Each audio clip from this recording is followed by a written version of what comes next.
We have our first major check mark on the board tonight. Sarah Huckabee Sanders, now officially called by the Associated Press as the nominee for governor.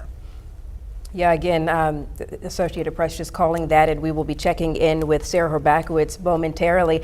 And I believe we have her right now. Let's check back in with Sarah, who is there, hopefully giving us a better sense of the feel of the room now that the AP has called Sarah Huckabee Sanders.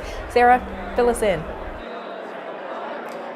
Yeah, the AP has called Sarah Huckabee Sanders as the winner in this primary election for this Republican gubernatorial spot. The crowd energy hasn't changed actually in the last few moments because they've been feeling confident all day. People have been cheering with every new thing that has come out. The music's gotten louder. People are getting closer to that stage.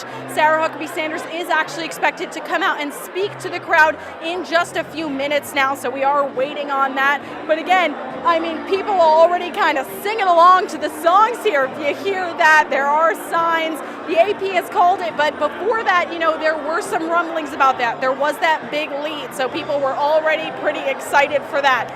If I'm not mistaken, I think this is We Are the Champions playing. I'm not 100% positive on that. My photographer is telling me I'm actually wrong on that. Again, half listening, trying to speak and share with you the energy of this room. It's pretty loud in here. That's why I'm mishearing. And people are just, you know, nothing has really changed actually since that calling has come out because of that, because they were so confident. They said it was going to be an early night. I have seen here campaign staff from Bozeman's campaign. I'm sure French Hill staff are floating around. People seem to be kind of collecting stickers from across the hall here. The French Hill stickers, the Sarah Huckabee Sanders stickers, Bozeman stickers, as this kind of group of pods of candidates are all here to support each other. Again, Sarah Huckabee Sanders is expected to come talk to the crowd in just a few moments. They've been cheering every time a little ticker behind me with those percentages comes up with her name. It's just kind of rotating through. So they're really ready for this speech. We saw people coming in today that were just here in Arkansas, happened to stop by and just wanted to meet her too before they even knew that it was primary day.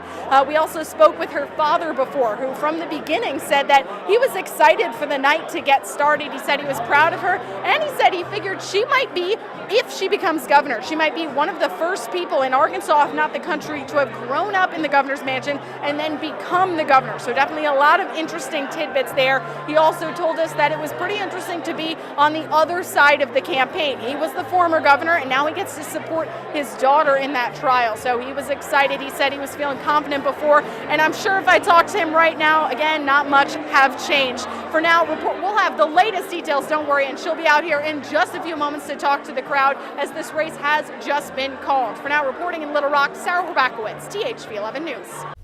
Sarah, thank you very much. And she talks about the history that will be made just within her family, but there, not to be lost, is she'd be the first female governor of Arkansas. And as it appears, Chris Jones is on his way to Democratic victory. If he were to win, he'd be the first African American. Either way, yeah, so it's a momentous election ahead of us as we head through this primary evening. And you can bet that crowd is waiting to put on a huge demonstration. I read that politics is the new American theater, and they are going to wait to erupt to launch Sarah Huckabee Sanders into the general election with a big, huge party and demonstration. And it's so early, they're going to be in prime time that they're going to be doing this. So we're all going to see it. It's interesting, Sarah pointed out, you know, that the atmosphere hadn't really changed from the last time we checked in with her to this time with the AP calling her. But then we see the Chris Jones watch party, and it was almost like a party-like atmosphere. So you can see, so you can see kind of the transition in comparison of the two watch parties there.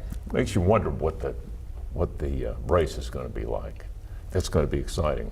It's going to be interesting. Oh, yeah. You know, we all know Sarah Huckabee Sanders is in all probability is going to win that race. However, there are some points to be made, and those points will be brought out in that race, and that's why we all want to watch it, especially those of us at this desk wrapped up in this whole process. Well, I think a lot has to be made of, despite her pedigree, despite the fact that her father was the governor of this state. What qualifications do you have just because you grew up in the mansion, or you worked for a really tough boss at a really choice job location in Washington, Right, D.C. right, yeah. You know, they're not necessarily the qualifications you traditionally think of to lead as an executive of a state. And neither candidate really has, you know, neither have held elected office, right? I mean, Chris Jones was head of a nonprofit here in Central Arkansas, the Innovation Hub, which is focused on education and entrepreneurship, but has not held elected office before, and so neither has she. So you're going to have, and frankly, that's what we're seeing a lot of across the country. Really, is this preference for people who are seen to be outside of the mainstream, outside the machine as it is. Of course, having said that, Sarah Huckabee Sanders is the daughter of a former Arkansas governor. So, but those things are always at play, and it will be interesting to see, you know, whoever gets into office, how they govern. That'll be a question that we'll be intensely watching. Is, you know, what do they bring to bear to that office that may be a little different than what we've seen in the past.